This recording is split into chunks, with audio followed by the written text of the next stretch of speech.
Voici une question dont la réponse nous sera bien profitable. Devons-nous donner plus d'importance à Dieu qu'à notre vie? Les Saintes Écritures vont nous donner une réponse sage et véridique aujourd'hui même à l'émission À travers la Bible.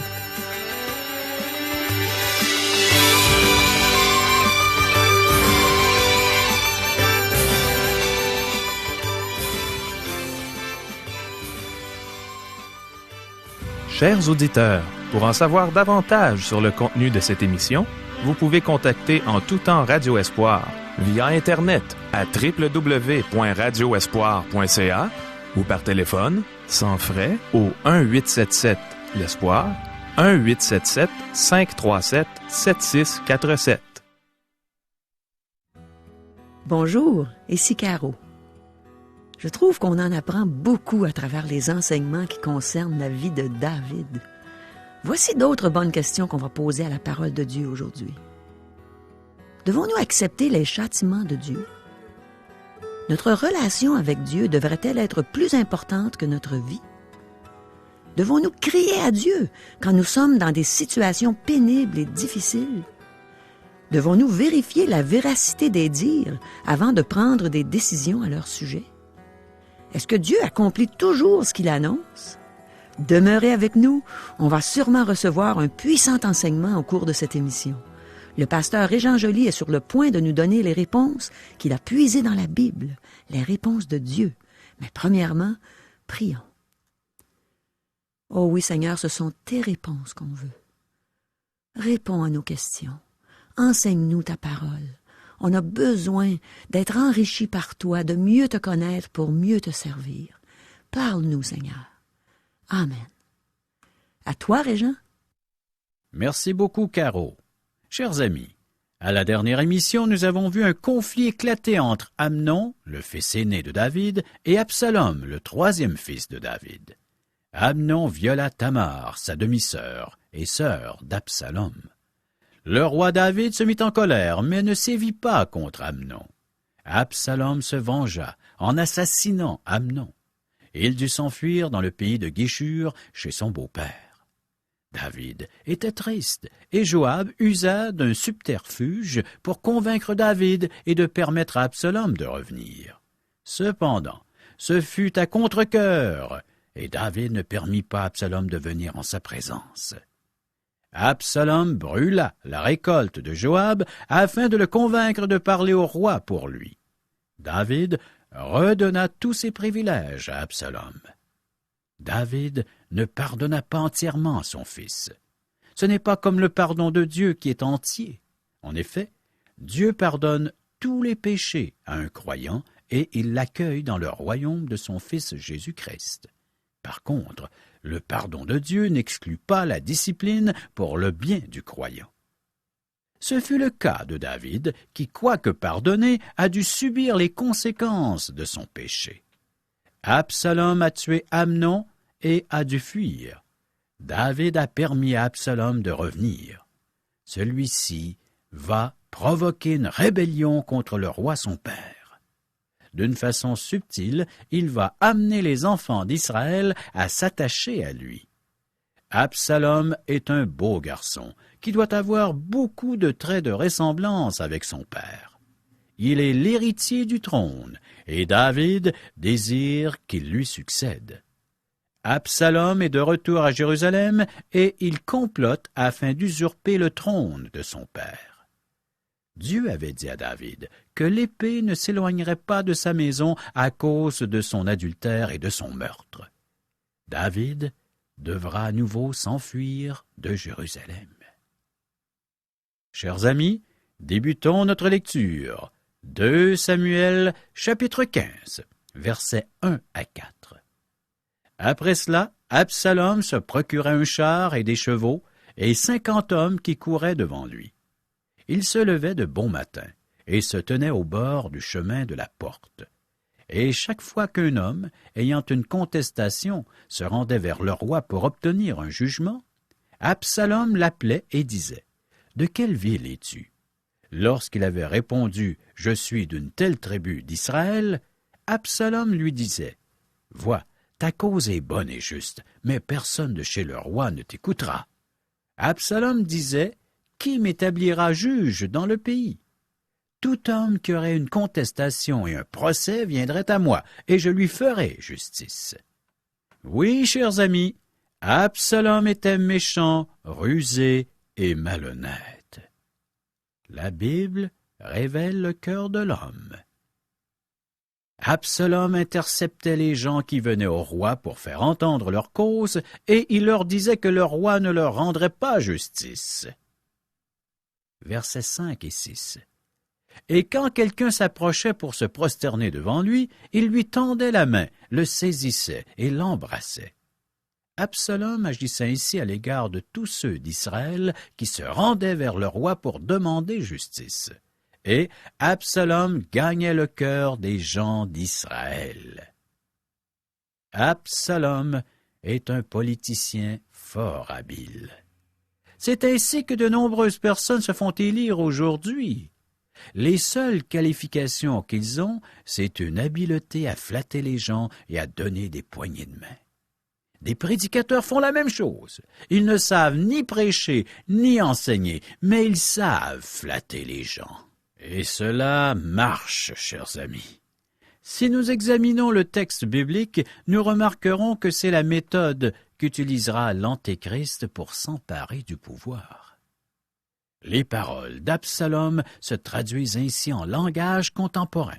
« Si vous votez pour moi, je réglerai vos problèmes. » Nous les croyons et nous votons pour eux, mais une fois au pouvoir, ils font non à ce qu'ils ont promis et font ce qu'ils veulent bien.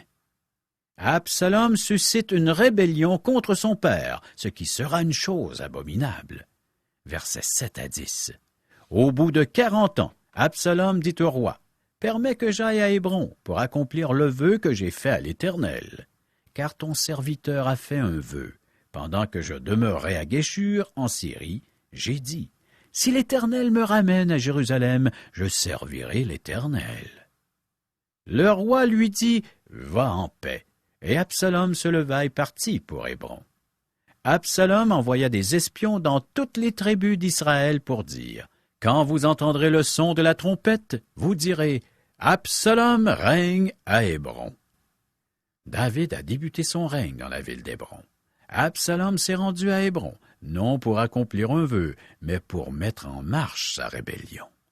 Verset 11. 200 hommes de Jérusalem qui avaient été invités accompagnèrent Absalom, et ils le firent en toute simplicité, sans rien savoir.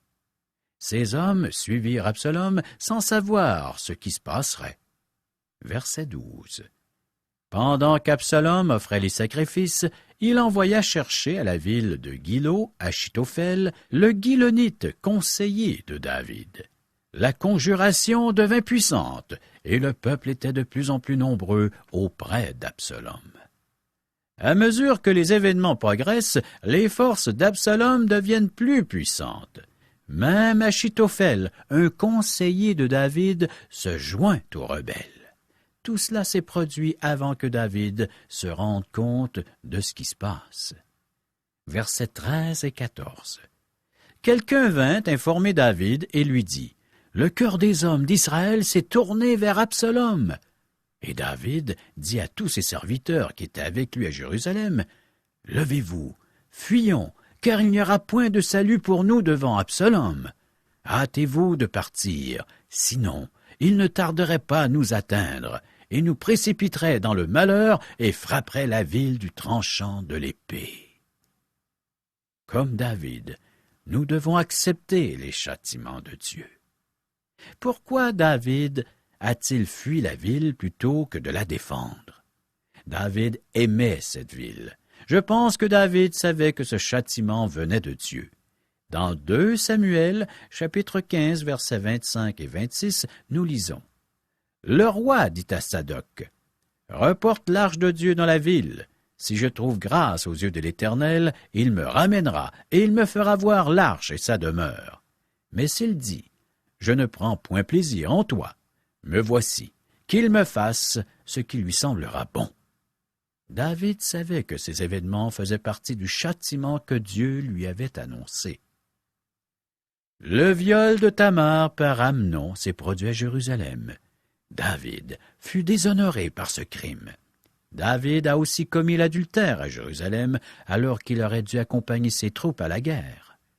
David quitte Jérusalem car il sait que Dieu le châtie et il ne veut pas que la ville devienne un champ de bataille à cause de son péché.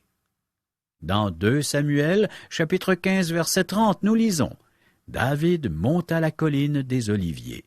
Il montait en pleurant et la tête couverte, et il marchait nu-pieds. Et tous ceux qui étaient avec lui se couvrirent aussi la tête, et il montait en pleurant. » David aimait Jérusalem, et il ne voulait pas qu'il n'arrive quoi que ce soit à cette ville. Cependant, Jérusalem est la ville qui sera la plus souvent détruite à cause des péchés du peuple d'Israël. De plus, David a fui parce qu'il n'était pas préparé à affronter Absalom. Nous verrons au chapitre suivant que David désirait épargner son fils. David devait aimer Absalom plus que toute autre personne sur terre. En quittant Jérusalem, David met sa vie en danger, mais ce ne serait pas la première fois. Il se soucie davantage de sa relation avec Dieu que de sa propre vie. Versets 19 et 20. Le roi dit à Itaï de Gath, « Pourquoi viendrais-tu aussi avec nous? Retourne et reste avec le roi, car tu es étranger, et même tu as été emmené de ton pays. Tu es arrivé d'hier, et aujourd'hui je te ferai errer avec nous, çà et là, quand je ne sais moi-même où je vais? Retourne, et emmène tes frères avec toi. Que l'Éternel use envers toi de bonté et de fidélité. » Itaï de Gath est un Philistin. Plus tard, il deviendra un général dans l'armée de David. Il démontre sa loyauté envers David en insistant pour le suivre avec sa famille. Versets 21 à 23. Itaï répondit au roi et dit, « L'Éternel est vivant, et mon Seigneur le roi est vivant. Au lieu où sera mon Seigneur le roi, soit pour mourir, soit pour vivre, là aussi sera ton serviteur. » David dit alors à Itaï, « Va, passe. » Et Itaï de Gath passa, avec tous ses gens et tous les enfants qui étaient avec lui. Toute la contrée était en larmes, et l'on poussait de grands cris au passage de tout le peuple. Le roi passa le torrent de Cédron, et tout le peuple passa vis-à-vis du chemin qui mène au désert. Plusieurs hommes demeurèrent loyaux à David. Ils étaient prêts à risquer leur vie pour lui. Nous avons besoin encore aujourd'hui de ces serviteurs de Dieu qui sont fidèles à l'œuvre. Versets 24 et 25. Tsadok était aussi là, et avec lui tous les Lévites portant l'arche de l'alliance de Dieu. Et ils posèrent l'arche de Dieu, et Abiatar montait pendant que tout le peuple achevait de sortir de la ville. Le roi dit à Tsadok, « Reporte l'arche de Dieu dans la ville. Si je trouve grâce aux yeux de l'Éternel, il me ramènera, et il me fera voir l'arche et sa demeure. » David renvoie l'arche de l'Alliance à Jérusalem, là où est sa place. Il reconnaît que ce qui se passe vient de Dieu. Il quitte la ville en passant par le mont des Oliviers. Il ne peut retenir ses larmes. Verset 31. On vint dire à David, « Achitophel est avec Absalom parmi les conjurés. » Et David dit, « Ô Éternel, réduis à néant les conseils d'Achitophel. » Chers amis, que faisons-nous lorsque nous sommes dans une situation difficile? Crions-nous à Dieu? Achitophel donnait de bons conseils. Lorsqu'il se joignit au camp d'Absalom, David pria afin qu'Absalom n'écoute pas ses conseils. Dieu répondit à cette prière. Nous avons cette exhortation dans la Bible, dans le Nouveau Testament, dans la lettre de Paul aux Philippiens, chapitre 4, versets 6 à 10, où nous lisons « Ne vous inquiétez de rien, mais en toute chose, faites connaître vos besoins à Dieu, par des prières et des supplications, avec des actions de grâce. Et la paix de Dieu, qui surpasse toute intelligence, gardera vos cœurs et vos pensées en Jésus-Christ. Au reste, frères, que tout ce qui est vrai, tout ce qui est honorable, tout ce qui est juste, tout ce qui est pur, tout ce qui est aimable, tout ce qui mérite l'approbation, ce qui est vertueux et digne de louange, soit l'objet de vos pensées. Ce que vous avez appris, reçu et entendu de moi, et ce que vous avez vu en moi, pratiquez-le, et le Dieu de paix sera avec vous, dit Paul. Revenons à notre texte, 2 Samuel, chapitre 15, versets 32 à 37. Lorsque David fut arrivé au sommet où il se prosterna devant Dieu, voici, Uscaï, l'Archien, vint au-devant de lui, la tunique déchirée et la tête couverte de terre. David lui dit, « Si tu viens avec moi, tu me seras à charge. Et, au contraire, tu anéantiras en ma faveur les conseils d'Achitophel, si tu retournes à la ville et que tu dises à Absalom, « Ô roi, je serai ton serviteur. Je fus autrefois le serviteur de ton père, mais je suis maintenant ton serviteur. » Les sacrificateurs Tsadok et Abiatar ne seront-ils pas là avec toi? Tout ce que tu apprendras de la maison du roi, tu le diras aux sacrificateurs Tsadok et Abiatar. Et comme ils ont là auprès d'eux leurs 2 fils, Achimaatz, fils de Tsadok, et Jonathan, fils d'Abiatar, c'est par eux que vous me ferez savoir tout ce que vous aurez appris. Uscaï, ami de David, retourna donc à la ville, et Absalom entra dans Jérusalem. David envoie Uscaï afin qu'il contredise les conseils d'Achitophel, qui est devenu un adversaire dangereux. Uscaï était un ami de David, et il était disposé à accepter les fonctions dangereuses d'un espion. Débutons la lecture du 16e chapitre, versets 1 et 2. Lorsque David eut un peu dépassé le sommet, voici Tsiba, serviteur de Méphibosheth, vint au-devant de lui avec 2 ânes bâtés, sur lesquels il y avait 200 pains, 100 masses de raisins secs, 100 de fruits d'été et une outre de vin. Le roi dit à Tsiba, « Que veux-tu faire de cela? » Et Tsiba répondit, « Les ânes serviront de monture à la maison du roi. Le pain et les fruits d'été sont pour nourrir les jeunes gens, et le vin pour désaltérer ceux qui seront fatigués dans le désert. » Méphibosheth était le fils handicapé de Jonathan. David s'était occupé de Méphibosheth car il avait aimé Jonathan. Il n'est pas sage d'agir impulsivement. Tsiba, un serviteur de Méphibosheth, pensait qu'une querelle interne dans la maison de David donnerait une chance à la maison de Saül, une occasion de reprendre le trône. Méphibosheth était le seul héritier au trône de la maison de Saül. Tsiba espère mettre la main sur une partie des propriétés de Méphibosheth, et David, qui agit impulsivement, accorde les terres de Méphibosheth à Tsiba, sans vérifier la véracité de ses dires. Versets 5 à 8. David était arrivé jusqu'à Bachurim, et voici il sortit de là un homme de la famille et de la maison de Saül nommé Shimei, fils de Guéra. Il s'avança en prononçant des malédictions, et il jeta des pierres à David et à tous les serviteurs du roi David, tandis que tout le peuple et tous les hommes vaillants étaient à la droite et à la gauche du roi. Shimei parlait ainsi en le maudissant. « Va-t'en, va-t'en, homme de sang, méchant homme! L'Éternel fait retomber sur toi tout le sang de la maison de Saül, dont tu occupais le trône, et l'Éternel a livré le royaume entre les mains d'Absalom, ton fils. Et te voilà malheureux comme tu le mérites, car tu es un homme de sang. » Il y avait du vrai dans les paroles de Shimei. David était un homme de sang, et le jugement de Dieu l'atteignait.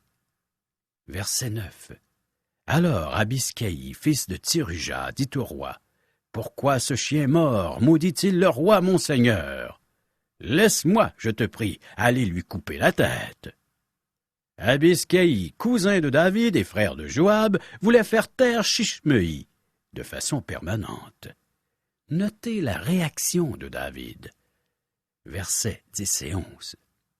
Mais le roi dit, « Qu'ai-je à faire avec vous, fils de Tseruja? S'il maudit, c'est que l'Éternel lui a dit, « Maudit David ».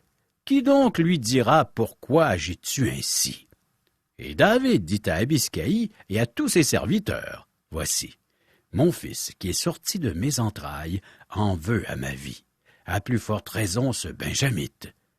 Laissez-le, et qu'il maudisse, car l'Éternel le lui a dit. » David refuse de frapper cet homme, car il sait que l'Éternel lui a dit de le maudire. De plus, son propre fils en veut à sa vie. Maintenant, retournons voir ce qui se passe à Jérusalem, où Uscaï arrive auprès de David. Versets 15 à 17.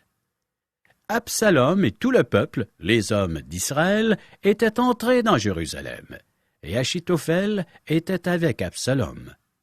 Lorsque Uscaï, l'Archien, ami de David, fut arrivé auprès d'Absalom, il lui dit, « Vive le roi! Vive le roi! » Et Absalom dit à Uscaï, « Voilà donc l'attachement que tu as pour ton ami. Pourquoi n'es-tu pas allé avec ton ami? » Absalom est surpris par la présence d'un bon ami de son père. Versets 18 et 19. Uscaï répondit à Absalom, « C'est que je veux être à celui qu'ont choisi l'Éternel, et tout ce peuple et tous les hommes d'Israël, et c'est avec lui que je veux rester. D'ailleurs, qui servirai-je? Ne sera-ce pas son fils?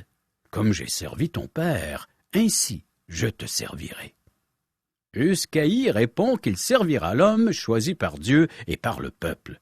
Cependant, il est là pour servir d'espion à David. Versets 20 à 22.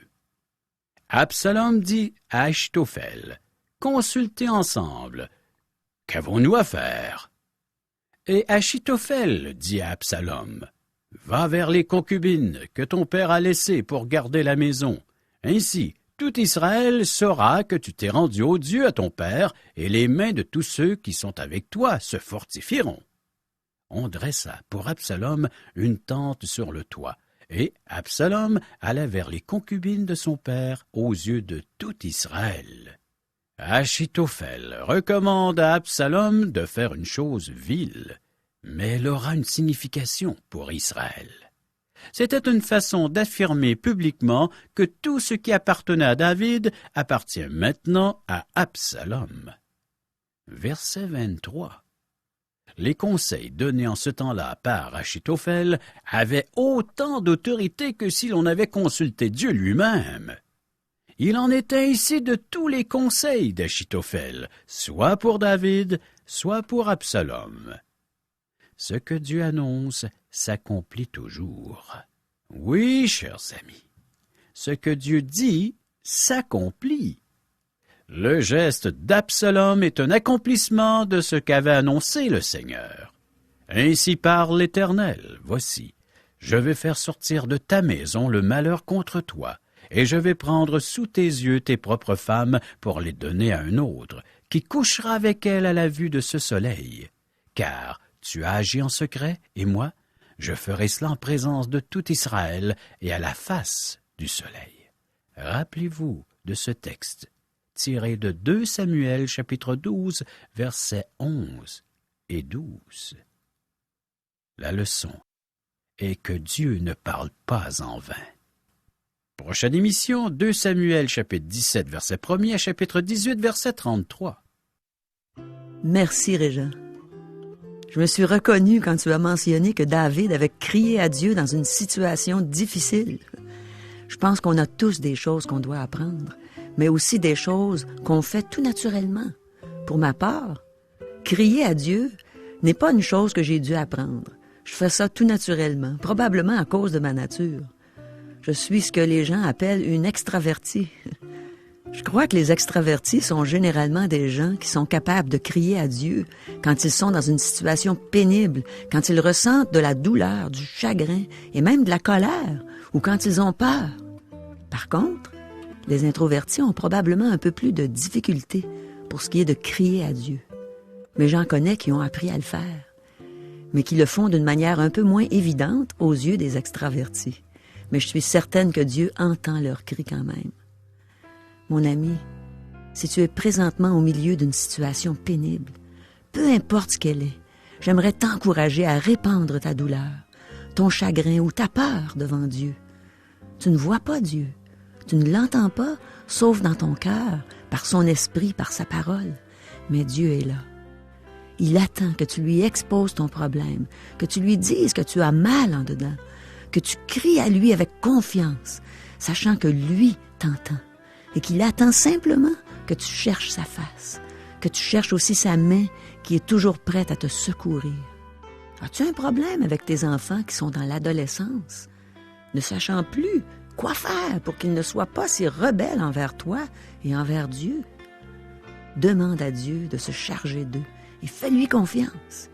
Et persévère dans ta demande jusqu'à ce que Dieu t'exauce. Supplie-le, crie à Dieu. Il entend tes cris, il a compassion de toi. As-tu un conjoint qui vit dans l'adultère? Cesse de souffrir tout seul. Crie à Dieu. Il a dit « Demandez et vous recevrez ». Demande-lui ce que tu dois faire. Remets-lui ton conjoint et aie confiance qu'il agira pour ton bien. Dans nos leçons ces jours-ci, il est question de David. David est un homme qui a souvent crié à Dieu, ce Dieu qu'on appelle aussi l'Éternel. Dans le 3e psaume, au verset 5, il dit « De ma voix je crie à l'Éternel et il me répond de sa montagne sainte. » N'aie pas peur, mon ami. Dieu entend ta voix quand tu cries à lui. Et dans le 34e psaume, au verset 7, il dit « Quand un homme malheureux crie, l'Éternel entend et il le sauve de toutes ses détresses. » Par contre, dans l'Évangile de Jean, au chapitre 9, verset 31, les pharisiens ont dit à un homme qui avait été guéri, ayant été aveugle auparavant, que Dieu n'exauce point les pécheurs, mais que si quelqu'un l'honore et fait sa volonté, il l'exauce. Et dans sa première épître, au chapitre 3, au verset 21 et 22, Jean nous dit ceci.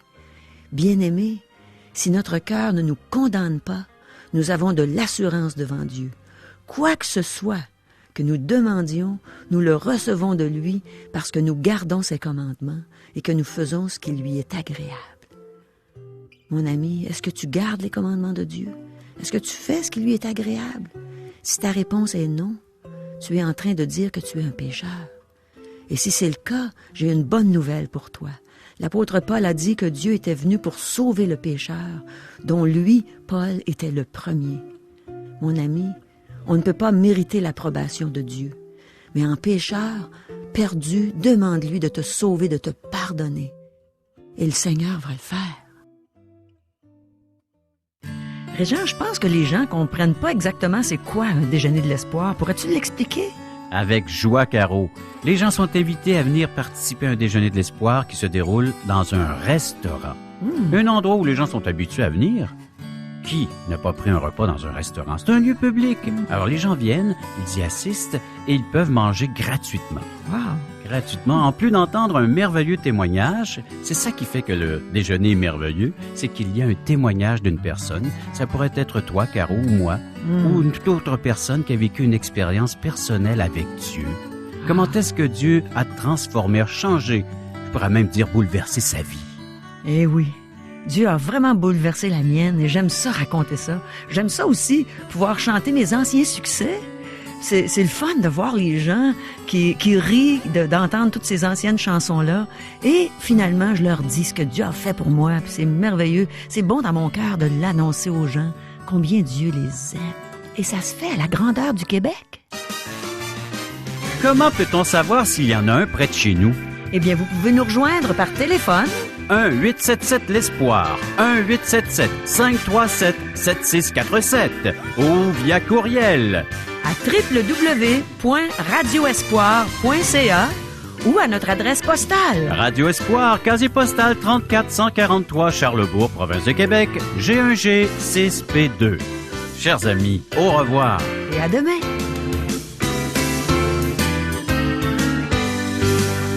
Cette émission vous a été présentée par Radio Espoir.